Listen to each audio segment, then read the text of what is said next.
বাংলাদেশ নিয়ে ভারতীয় সেনাপ্রধান বিস্ফোরক মন্তব্য করেছেন। ভারতের সেনাপ্রধান জেনারেল উপেন্দ্র দ্বিবেদী নয়াদিল্লিতে ইন্ডিয়া টুডে কনক্লেভে চীন ও পাকিস্তানের সম্পর্ক নিয়ে এক প্রশ্নের জবাবে বলেন, এই উচ্চমাত্রার সহযোগিতা আমাদের মেনে নিতে হবে এবং এর অর্থ দুই ফ্রন্টের হুমকি এখন একটি বাস্তবতা। সেই সময় বাংলাদেশ সরকার পরিবর্তনের পর ভারতের সাথে ঢাকার সম্পর্কের মধ্যে কিছু পরিবর্তন হতে পারে। জানতে চাইলে তিনি আরও বলেন, বাংলাদেশ ও ভারতের সামরিক বাহিনীর মধ্যে সম্পর্ক অত্যন্ত শক্তিশালী এবং উভয় দেশের সামরিক বাহিনী নিয়মিত নোট বিনিময় করে থাকে, যা কোনো সন্দেহ বা দ্বিধা দূর করতে সহায়তা করে।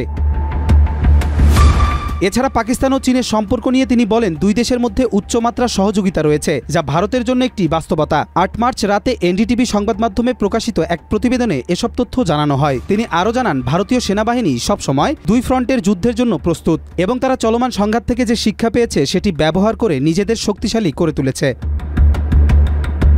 পাকিস্তান ও বাংলাদেশের মধ্যে ক্রমবর্ধমান সম্পর্ক নিয়ে প্রশ্ন করা হলে তিনি বলেন, সন্ত্রাসবাদের কেন্দ্রস্থল যদি একটি নির্দিষ্ট দেশে থাকে এবং সেই দেশের সাথে প্রতিবেশী দেশগুলোর সম্পর্ক থাকে, তবে আমাদের উদ্বেগ হওয়া স্বাভাবিক। ভারতীয় সেনাপ্রধান পাকিস্তান চীন সম্পর্কে আরও বলেন, এটি আমাদের জন্য একটি বড় উদ্বেগ। চীনা সরঞ্জাম ও প্রযুক্তি পাকিস্তানে ব্যবহার হচ্ছে, যা আমাদের পরিস্থিতিকে আরও জটিল করে তুলেছে।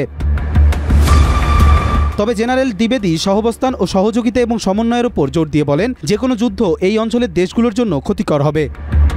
কবির চৌধুরী, জয়, মাই টিভি।